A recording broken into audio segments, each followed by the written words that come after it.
다낭 기본 경비입니다. 자, 다낭이 다른 지역에 비해서 숙소가 풀빌라라는 옵션이 강력한 옵션이 있다 보니까 저는 그래서 풀빌라를 산정을 했어요. 왜냐면 풀빌라를 3인 이상이면 대부분 하시고 4인이면 뭐 거의 당연하고 2인도 많이 하시거든요. 그래가지고 다낭은 풀빌라가 2인부터 1인당 12에서 18만원 정도만 잡을 수 있으세요. 호텔은 뭐 3만원부터 20만원까지 다양하죠. 그 위도 있고. 그리고 숙소 비용을 일단 기본값으로 깔고 갈 겁니다. 그래서 풀빌라라고 치고 1박당 숙소비를 15만원 정도 잡겠습니다. 그러면 3박이니까 45만원이겠죠? 뭐 숙소 계산이야 간단하게 가는 거고, 다낭은 그래서 다른 지역보다 풀빌라가 가격이 저렴하고 컨디션이 좋기 때문에 이 정도 가격이면 진짜 좀 예쁘장한 풀빌라에서 잘 수 있습니다. 그 다음이고요. 메인 반문화.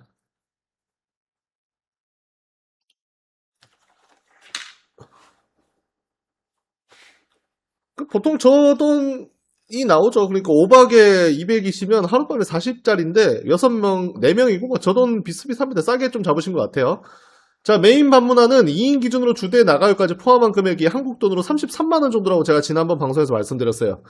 그럼 3박을 다 이용하신다고 하면 1인당 100만원이라고 치시면 되시고, 에코만 이용하면 좀 더 저렴한 부분이 있습니다. 주대보다. 그리고 나서 체력 안배상 하루 덜 이용하시면 66만원 정도 잡으시면 됩니다. 그러니까 1박당 반문화, 메인 반문화 한 번당 한 33만원 정도의 비용이 든다. 그냥 다낭은 풀빌라가 답이던데요. 이게 트리비트 형 오셔가지고 풀빌라에서 엄청 재밌게 놀고 하셨잖아요. 풀빌라 안 하면 좀 아쉽습니다, 다낭은. 그래서 저게 메인으로 금액이 산정되었고, 자, 다낭의 서브 반문화 스웨디시. 다낭은 스웨디시가 다른 지역보다 좀 더 비쌉니다. 저는 200만 동을 기본으로 잡았고 입사 기준입니다. 그리고 나서 이것보다 더 비싼 것도 많아요. 근데 보통 이제 한 3박을 달린다, 2박 달린다 하면 입사 쪽 스웨디시 많이 가셔서 3박을 달리고 다 또 가시진 않더라고요. 그래서 2박 플러스 스웨디시 조합이 좀 통계적으로 좀 많은 거라서 두 개로 나눴습니다. 3박을 메인으로 달리시면 100만원, 2박을 메인으로 달리시고 스웨디시를 달리시면 77만원 정도의 계산이 나옵니다. 두 가지를 나눠준 겁니다. 막날 호텔 하루 너무 아쉬웠네요. 맞습니다. 다낭 풀빌라 있다고 호텔에 가면 마음이 좀 슬픕니다. 아려옵니다. 자, 그 다음에 형님들, 케어 요소들. 그러니까 3박 오신다 치면 대부분의 형님들이 매일매일 마사지 이발소를 이용을 하십니다. 90분 코스를 기준으로 잡았을 때 대략 60에서 80만 동 정도? 그러니까 하나로 3, 4만 원 정도로 치시고 3일간 12 정도 쓰신다고 생각하면 될 것 같습니다. 다낭에서는 근데 진짜로 마사지랑 이발소를 매일 가시는 게 진짜 좋아요. 왜냐면 낮에 그렇게 크게 할 것도 없고, 그 다음에 제가 늘 말씀드리지만은 밤에 달리시려면 낮에 좀 풀어줘야 되거든요. 전날에 또 술도 많이 드시고 하니까. 그러다 보니 케어 요소들을 좀 필수적으로 넣는 경우가 많은데, 그 케어 요소가 가격 대비 솔직히 말해서 만족도가 제일 높은 업종 중에 하나입니다. 물론 마사지든 이발소는 잘하고 못하고의 차이는 조금씩 있는데 대부분의 형님들이 바꿔나오면 좋아하세요. 저는 다 좋아하시더라고요. 제가 봤을 때도. 자, 그래서 이제 케어 요소들을 봤을 때 1인당 한 3, 4만원 정도 기본값 잡고 3번 다 한다고 치면 그러면 3일 동안 한 12 정도 쓰신다가 맞는 얘기고요.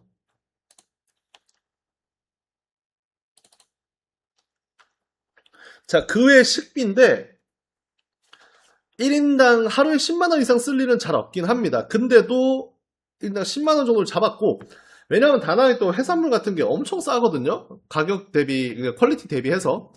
그래서 1인당 10만원? 거의 이게 첫날에 마트 장 보고 이럴 때는 좀 비용을 쓸 수 있으나 그거 외에는 그렇게 많은 돈을 쓰지 않는다라는 저는 생각을 하고 있기 때문에 아마 좀 괜찮다라고 저는 생각이 듭니다. 그래서 이 금액들을 봤을 때 3박은 너무 짧아요. 그러니까 일반적인 경우를 많이 하는 거고 형님들이 3박으로 제일 많이 오시더라고요. 그래서 이러한 요소들이 있습니다. 그리고 결국에는 모든 집 다 똑같겠지만은 숙소 비용, 그리고 나서 반문화 메인 비용, 그 다음에 반문화 서브, 그리고 케어, 막 식비 이런 것들이죠. 다낭 풀빌라 1인 가격은요, 이런 느낌이에요. 그러니까 다낭은 풀빌라가 원룸 당연히 없겠지만은 투룸, 쓰리룸, 포룸 다 있어요. 근데 쓰리룸 풀빌라를 가셔가지고 방 2개를 잠그고 방 하나만 쓰겠다 하셔도 되고, 포룸을 가셔가지고 방 3개 잠그고 하나 쓰셔도 되고, 그렇기 때문에 본인이 원하시면 혼자서도 풀빌라를 이용을 하실 수가 있습니다. 다만 좀 심심하니까 안 하는 것 같아요. 그래서 보통 이제 2명 이상부터 많이 하시고 혼자서도 가끔 오셔서 하시는 그런 용감한 형님들 많이 계십니다. 자, 그래서 이런 모든 경우의 수를 다 합쳐봤을 때 결론이 납니다. 그러니까 풀빌라가 3박 고정값이에요, 이거는. 그래, 반문화 메인이 3번, 케어가 3번, 기타 경비하면 191만원. 그리고 이제 반문화 메인이 2번이고, 반문화 서브 1번, 케어 3번, 기타 경비하면 158만원. 물론 이게 기본값인데, 여기서 넣고 빼고를 얼마나 더 하시냐에 따라서 금액이 달라진답니다. 보통 그래요. 그러니까, 여기서 사람마다 당연히 다르겠잖아요. 그러니까, 예를 들어서, 클럽을 좋아하시는 분들도 있고, 그 다음에 막 가라오케를 3번 가는 형님들도 계시겠고, 밤에 가라오케를 3번 갔는데 낮에도 스HD 달리는 우리 그 강철 같은 형님들도 계실 거고, 가라오케를 2번만 가시는 분도 계실 거고, 대체로 이발소 마사지는 다 가시더라고요. 그러다 보니까 제가 말 그대로 그냥 하나당 그 금액 단위를 설정을 해드린 거지, 이게 정확한 딱 정해진 금액은 아니다. 그러니까 이 요소의 금액을 알려드린 거고, 그 요소를 형님들이 얼마나 하나에 따라서 금액이 달라집니다. 입니다. 가격이 아주 좋네요. 물대평 반갑습니다. 그래서 이런 식으로 제가 요소들을 다 정리를 해드릴 겁니다. 호치민이든 하노이든. 다낭은 이렇고요. 근데 다낭은 형님들이 가격을 책정하실 때 조금 더 고려하셔야 될 부분은 뭐냐면, 제가 개인적으로 느꼈을 때 풀빌라는 거의 필수라고 치고, 그 다음에 아까 누가 말씀하신 것처럼 차비가 되게 저렴합니다. 다른 지역에 비해서 그 이동 반경도 좁고, 그 다음에 공항에서의 거리도 짧고 이렇게 하기 때문에 차비가 다른 지역에서 드는 것보다는 조금 더 덜 든다라고 생각하시면 될 것 같고, 이게 사람들이 많아지면 많아질수록 어느 정도 경계선, 그러니까 사람이 2명일 때랑 4명일 때랑 4명이 돼버리면 여자애들까지 태워버리면 차도 이제 2대, 3대 불러야 되고 막 그런 상황이 생기다 보니까 교통비가 중복해서 발생하는 경우가 많거든요. 근데 다낭은 교통비가 아무리 많이 발생을 해도 거리가 되게 가깝기 때문에 크게 걱정을 안 하셔도 됩니다. 그래서 그 부분이 장점이고, 그리고 교통량 자체도, 거리도 가까운데 교통량 자체도 좋아서 사실 살기는 되게 좋다, 돌아다니기도 좋다라고 생각하시면 될 것 같고, 여기서 또 추가될 수 있는 것들이, 숙소가 다낭 최북단이었는 최대가 12만도.